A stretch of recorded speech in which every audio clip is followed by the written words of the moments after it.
G7 is launching a set of public policy principles for retail central bank digital currencies, CBDCs. Central bank digital currencies could be a digital version of money, a bit like a digital banknote. Digital cash could be programmed to ensure it is only spent on essentials or goods which an employer or government deems to be sensible. You've got a scenario now that you're checking in and out everywhere you go using vouchers that are programmed, and you can only spend where you're told you can spend them. There's another word for that, man. That's called the Chinese social credit system.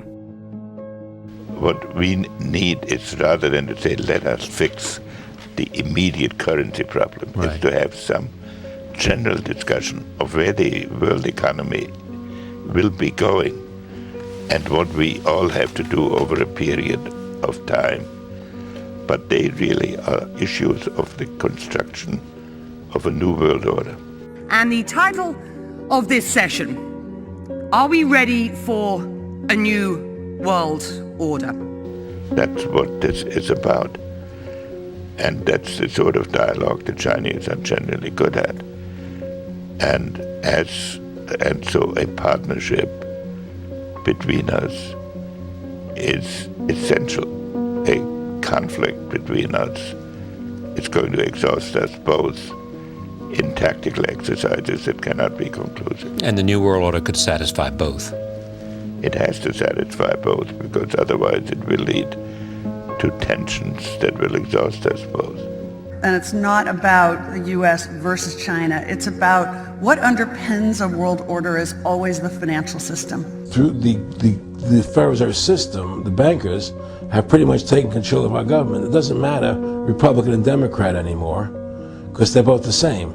Neither one of them are talking about shutting down the Federal Reserve System or stopping the payment of taxes, or any of the big issues that face Americans. And what we're seeing in the world today, I think, is we are on the brink of a dramatic change where we are about to, and I'll say this boldly, we're about to abandon the traditional system of money and accounting and introduce a new one. And the new one, the new accounting, is what we call blockchain. It means digital. It means having a almost perfect record of every single transaction that happens in the economy, which will give us far greater clarity over what's going on. It also raises huge dangers in terms of the balance of power between states and citizens. But also, this new money will be sovereign in nature. Most people think that digital money is crypto and private, but what I see are superpowers introducing digital currency. The Chinese were the first.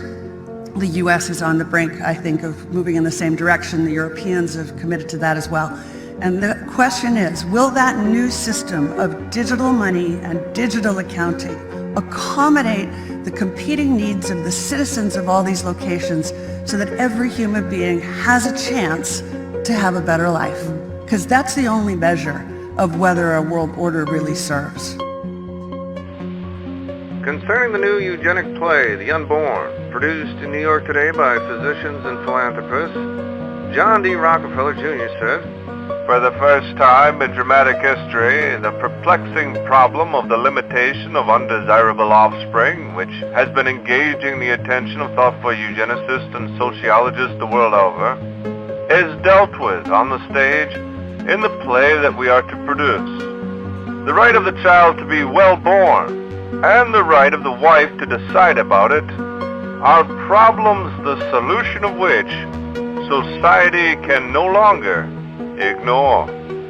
We have before us the opportunity to forge for ourselves and for future generations a new world order.